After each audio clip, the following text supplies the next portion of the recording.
सभी भाई बहनों को जय सच्चिदानंद जी।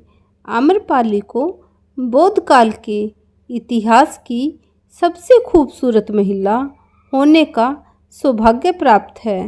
अपनी जिस खूबसूरती के कारण आम्रपाली आज तक प्रसिद्ध है, उसी खूबसूरती के कारण आम्रपाली को बहुत अपमान सहना पड़ा, लेकिन अंत में यही खूबसूरती उसे अध्यात्म के मार्ग पर ले आई।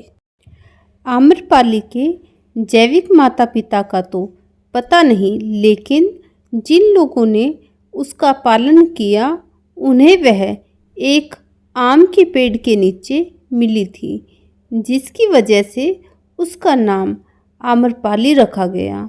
वह बहुत खूबसूरत थी। उसकी आंखें बड़ी बड़ी और आकर्षक थी। जो भी उसे देखता था वह अपनी नज़रें उस पर से हटा नहीं पाता था।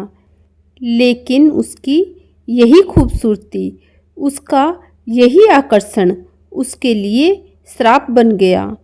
एक आम लड़की की तरह वह भी खुशी खुशी अपना जीवन जीना चाहती थी, लेकिन ऐसा नहीं हो सका। आम्रपाली जैसे जैसे बड़ी हुई, उसका सौंदर्य चरम पर पहुंचता गया, जिसकी वजह से वैशाली का हर पुरुष उसे अपनी दुल्हन बनाने के लिए बेताब रहने लगा।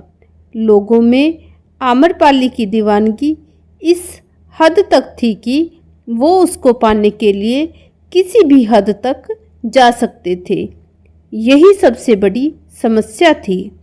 आम्रपाली के माता पिता जानते थे कि आम्रपाली को जिसको भी सौंपा गया तो बाकी के लोग उनके दुश्मन बन जाएंगे और वैशाली में खून की नदियाँ बह जाएगी। इसलिए वह किसी भी नतीजे पर नहीं पहुंच पा रहे थे। अपनी इसी समस्या का हल खोजने के लिए एक दिन वैशाली में सभा का आयोजन हुआ। इस सभा में मौजूद सभी पुरुष आम्रपाली से विवाह करना चाहते थे, जिसकी वजह से कोई भी निर्णय नहीं लिया जा रहा था। इस समस्या के समाधान हेतु अलग अलग विचार प्रस्तुत किए गए, लेकिन कोई भी इस समस्या को नहीं सुलझा पाया। अंत में जो निर्णय लिया गया उसने आम्रपाली की तकदीर को अंधेरी खाइयों में धकेल दिया।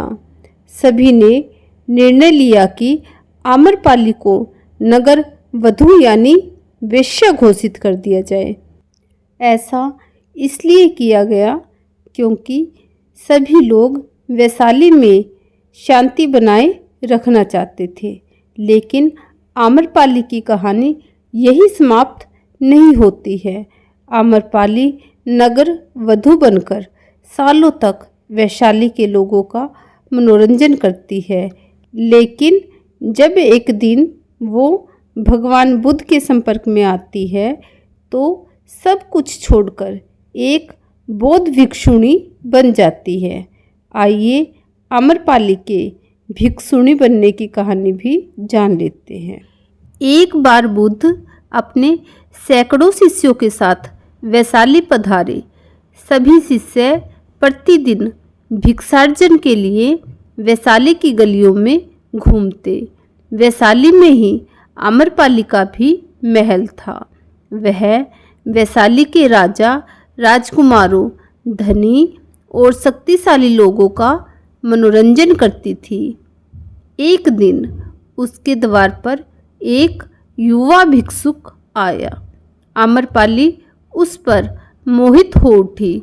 उसने अपने परकोटे से कहा, आप अंदर आइए और मेरा दान ग्रहण कीजिए। उस भिक्षुक के पीछे और भी कई भिक्षुक थे।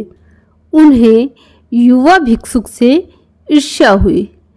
भिक्षा देने के बाद आम्रपाली ने उस युवा भिक्षुक से कहा कि 3 दिन बाद वर्षा ऋतु शुरू होने वाली है। मैं चाहती हूँ कि पूरे वर्षा काल तक आप हमारे महल में रहे। युवा भिक्षु ने कहा, इसके लिए मुझे अपने स्वामी बुद्ध जी से अनुमति लेनी होगी। उनकी अनुमति के बाद ही मैं आपके पास रहने आ सकूँगा। युवा भिक्षुक की बात सुनकर अन्य भिक्षुक नाराज हो गए। वे महात्मा बुद्ध के पास पहुँचे और आम्रपाली और युवा भिक्षुक की कहानी को बढ़ा चढ़ाकर बताया। इस पर बुद्ध ने कहा, आप शांत रहो, वह वहाँ तभी रुकेगा जब मैं उसे इजाज़त दूंगा। थोड़ी देर बाद ही युवा भिक्षुक बुद्ध के पास आया और उनके चरण स्पर्श कर बताया कि किस तरह यहाँ की नगर वधू 4 महीने तक मुझे अपने महल में रखना चाहती है। आप अनुमति देंगे तभी मैं वहाँ जाऊँगा। बुद्ध ने उसकी आँखों में देखते हुए कहा, तुम वहाँ रह सकते हो। इसके पश्चात युवा भिक्षुक वहाँ से चला गया। बुद्ध की बात सुनकर वहाँ उपस्थित सभी भिक्षुकों को बड़ा आघात पहुँचा। उन्होंने आक्रोशित होते हुए कहा, स्वामी जी, उसे आम्रपाली के भवन में जाने से रोकिए, वरना अनर्थ हो जाएगा, क्योंकि वह एक वेश्या है। एक भिक्षुक उसके साथ 4 महीने तक कैसे रह सकता है? बुद्ध ने कहा, तुम सभी अपनी दिनचर्या का पालन करो। मुझे अपने शिष्य पर पूरा विश्वास है। वह मेरे विश्वास पर खरा उतरेगा। लेकिन अन्य भिक्षुओं को बुद्ध की बात पर भरोसा नहीं हुआ। 4 महीने बाद जब युवा भिक्षु वापस लौटा तो उसके पीछे पीछे आम्रपाली भी थी।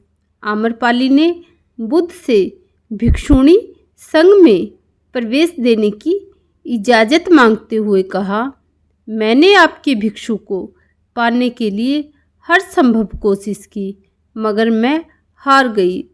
उसके आचरण से मैं यह सोचने के लिए विवश हुई कि अगर आम शिष्य का संयम इतना नियंत्रित है तो इनके गुरुजी कैसे होंगे। इसलिए मुझे अपने चरणों में स्थान दीजिए। आपके चरणों में ही मेरे लिए मुक्ति का मार्ग है। मैं अपनी समस्त संपत्ति भिक्षु संघ को दान में देती हूँ। इसके पश्चात से ही आम्रपाली के महल और उपवनों को 4 मास के लिए सभी भिक्षुओं के रहने के लिए उपयोग में लिया जाने लगा। आगे चलकर वह बुद्ध के संघ में सबसे प्रतिष्ठित भिक्षुणियों में से एक बनी।